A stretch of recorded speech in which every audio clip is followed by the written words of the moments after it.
Episode 203 शराब और शबाब। विधि ने ऊपर देखा तो बुरी तरह से डरी हुई थी। फैंटम ने बड़ी सिडक्टिवली लेकिन धीरे से अपने होठों को लिक किया और उसकी आंखों का एक्सप्रेशन एक जहरीले सांप की तरह दिखाई देने लगा, जैसे कि वो उसकी लेयर्स को एक एक करके उतार रहा हो। जिस तरह से फैंटम विधि को देख रहा था उससे वो बहुत ज्यादा अनकंफर्टेबल फील कर रही थी। वो वहाँ से तुरंत भाग जाना चाहती थी, लेकिन उसे लग रहा था जैसे उसके पैर जमीन पर ही चिपक गए हैं और उसकी बाहें एकदम कमजोर पड़ गई हैं। वो अपनी जगह से हिल भी नहीं पा रही थी। तभी अचानक फैंटम की नजरों के सामने एक फिगर आकर खड़ी हो गई। ये मोहित था। उसके इस मूव के लिए विधि उसकी बहुत आभारी थी। वो उसके सामने एकदम शांत और फर्म होकर खड़ा था। विदुषी मेरी गर्लफ्रेंड है, प्लीज उसकी थोड़ी तो इज्जत रखिए। मोहित बहुत नाराज लग रहा था। इसके अलावा जिन्हें वेवे डांस ग्रूम कर रहा है वो मेन आर्टिस्ट में से एक है। अगर अगले 5 सालों में वेवे डांस कोई डीवा प्रोड्यूस कर सकता है तो वो कोई और नहीं बल्कि विदुषी ही होगी। भाई, हमारी भाटिया फैमिली के एंटरटेनमेंट बिजनेस को अगर कोई और भी ज्यादा ऊंचाइयों पर ले जा सकता है तो वो सिर्फ विदुषी ही हो सकती है। वो बहुत इम्पोर्टेंट फिगर है। गर्लफ्रेंड? फैंटम ऐसे बोल रहा था जैसे उसे चिढ़ा रहा हो। मैंने न्यूज़ रिपोर्ट पढ़ी है। क्या आपको लगता है कि हमारा परिवार आपको ऐसे ऊट पटांग बैकग्राउंड वाली एक आवारा लड़की के साथ शादी करने देगा? भाई, विदुषी एक आवारा लड़की नहीं है। मोहित ने बहुत सख्ती से कहा। वो बिल्कुल मेरे लायक है और इसके साथ ही वो भाटिया फैमिली के भी लायक है। लायक? किस वजह से? होने वाली दीवा होने के झूठे टाइटल के साथ? फैंटम आलस के साथ मुस्कुराया। मोहित भाई, फैमिली के एंटरटेनमेंट बिजनेस के नाम पर मुझे इतना बेवकूफ तो मत बनाओ। सिर्फ इसलिए कि आप बिजनेस के एक एस्पेक्ट को मैनेज कर रहे हो, इतना ज्यादा घमंड करना भी ठीक नहीं है। वेवे डांस कुछ भी नहीं है। मैं इसे अपनी एक उंगली के इशारे पर राख के ढेर में बदल सकता हूँ। मोहित विधि के और भी करीब जाकर खड़ा हो गया और वो गुस्से से अपने होठ चबा रहा था। फैंटम की आवाज धीमी थी। अगर मैं ये कहूँ कि मुझे सिर्फ वही चाहिए तो क्या होगा? विदुषी को कोई भी हाथ नहीं लगा सकता है। मोहित ने ऊपर देखा और हर शब्द को साफ साफ समझाते हुए कहा। आप भी नहीं भाई।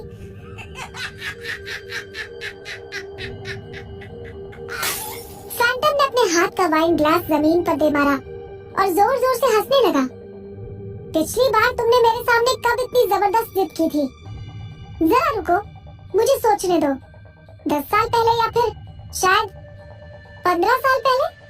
फैंटम खड़ा हुआ और बड़े शान से चलकर मोहित की तरफ आने लगा। अपने सर को झुकाकर वो धीरे से फुसफुसाया। मोहित भाई, अब तुम्हारी एक कमजोरी भी है। उसने ये बात बहुत धीरे से कही थी। उस समय विधि ने रियलाइज किया कि मोहित भी काफी टेंस था। ये बात फैंटम ने नोटिस नहीं की थी। वो अब भी मुस्कुरा रहा था और उसने मोहित के कंधे को थपथपाते हुए विधि पर एक खतरनाक निगाह डाली। मोहित ने 2 कदम पीछे हटते हुए विधि को एक बार फिर से फैंटम की नजरों से बचाने की कोशिश की। भाई, आप काफी नशे में हैं। ऐसा लगा जैसे ये बात मोहित ने जबरदस्ती से कही हो। क्या? मैं? फैंटम पूरी तरह से खुल के मुस्कुरा रहा था। मोहित भाई, इतना डरो मत। मैं तो सिर्फ मजाक कर रहा था। मैं आपकी इस कीमती गर्लफ्रेंड को कुछ नहीं करूंगा। वो मोहित के पास से हटकर दरवाजे की तरफ चला गया। मुश्किल से कुछ ही कदम चलने के बाद जब वो फिर से पलटा तो उसने विदुषी की तरफ ललचाती नजरों से देखते हुए उसकी तरफ इशारा करते हुए अपनी उंगली चाट ली। विदुषी, उसने शब्दों को खींचते हुए कहा। कितना प्यारा नाम है। वो अपने आदमियों को अपने साथ लेकर प्राइवेट रूम से बाहर चला गया और जाते जाते उसने दरवाजा भी बंद कर दिया था। बस तभी मोहित ने विधि की तरफ अपना चेहरा घुमाया। इससे पहले कि विधि कुछ समझती या बोल पाती, मोहित ने झपट कर उसे अपनी बाहों में ले लिया था।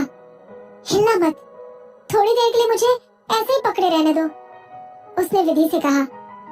मोहित की हेल्पलेस टोन और उसके हल्के से कांपते शरीर ने विधि को बुरी तरह से झकझोर कर रख दिया था। उसने जरा सी भी हिलने की हिम्मत नहीं की। वो चुपचाप वहीं खड़ी रही और बस उसे अपने आप को पकड़े रहने दिया। मोहित ने काफी देर तक उसे अपने पास ऐसे ही पकड़ कर रखा। कुछ देर बाद विधि ने उसे आवाज दी, मोहित। मोहित ने कोई जवाब नहीं दिया। विधि को थोड़ी घबराहट हुई और उसने बहुत केयरफुली पूछा, मोहित कि क्या आप ठीक है? तब जाकर मोहित ने उसे धीरे से छोड़ा। उसने अपनी खूबसूरत आंखों को और बड़ा करके उसे देखा और सिर हिलाया। मैं ठीक हूँ, चलो पहले यहाँ से निकलते हैं। वो विधि का हाथ पकड़कर उसे बाहर ले जा रहा था। बाहर निकलते समय विधि अचानक से पलट गई और कहा, मोहित, हम हमारे वो 2 बॉडीगार्ड्स। कहते कहते वो बीच में रुक गई और उसने रियलाइज किया कि वहाँ पर उसके घायल बॉडीगार्ड्स और फैंटम के आदमी कहीं भी दिखाई नहीं दे रहे हैं। उनका ख्याल रखा जाएगा। मोहित समझ गया था कि उसे किस बात की चिंता हो रही है। क्या सच में वो लोग उनका ख्याल रखेंगे? विधि ने आश्चर्य से पूछा। अगर भाई ने उन्हें उस जगह जान से नहीं मारा है तो इसका मतलब यही है कि वो सेफ रहेंगे। मोहित ने विधि को समझाया। विधि अब थोड़ा ज्यादा कंफर्टेबल हो गई थी। वो उस रेस्टोरेंट से बाहर निकल गए और उसकी एसयूवी की तरफ जाने लगे। जैसे ही विधि आगे वाली पैसेंजर सीट पर बैठने लगी तभी मोहित ने उसे रोक दिया। विदुषी, तुम पीछे बैठोगी। उसने पीछे मुड़कर एक बॉडीगार्ड से कहा, नमन जी, गाड़ी आप चलाएंगे। बॉडीगार्ड ने अपना सर हिलाया और ड्राइवर सीट की तरफ चला गया। मोहित भी विधि के साथ पीछे बैठ गया था। कार जल्दी से चालू हुई और थोड़े ही समय के अंदर शहर के ट्रैफिक में पहुंच गई थी। मोहित कुछ ठीक नहीं लग रहा था। विधि ने उसे इस तरह से परेशान होता हुआ पहली बार ही देखा था। वो खुद भी काफी बेचैन थी। उसने कहा, आई एम सॉरी मोहित, ये मेरी गलती है। मुझे किसी अनजान आदमी से मिलने के लिए इस तरह से बाहर नहीं निकलना चाहिए था। मेरी वजह से आपको इतनी परेशानी उठानी पड़ी। ये सुनकर वो एकदम से चौंक गया और उसकी तरफ पलट कर देखा। इट्स फाइन विदुषी, उसने काफी नरमी के साथ कहा। इसमें तुम्हारी कोई गलती नहीं है। भाई मुझे निशाना बना रहे थे। अगर आज तुम उनसे मिलने के लिए तैयार नहीं होती तो वो कोई दूसरा रास्ता ढूंढ लेते। विधि ने थोड़ा झिझकते हुए पूछा, उनके साथ आपका रिलेशन कुछ ज्यादा अच्छा नहीं लगता है। भाई मुझसे नफरत करते हैं। उसने ये बात इतनी आसानी से कह दी कि उसे सुनकर विधि काफी डर गई थी। हम 2 अलग अलग माओ के बेटे हैं, मोहित ने कहा। उनकी बायोलॉजिकल माँ हमारे पिताजी की पहली पत्नी थी, लेकिन एक बार हमारे पिता को गोली लगने से बचाते हुए उनकी मौत हो गई। 1 साल बाद ही मेरी माँ की शादी इस परिवार में हो गई और उसके बाद जल्द ही मैं भी पैदा हो गया।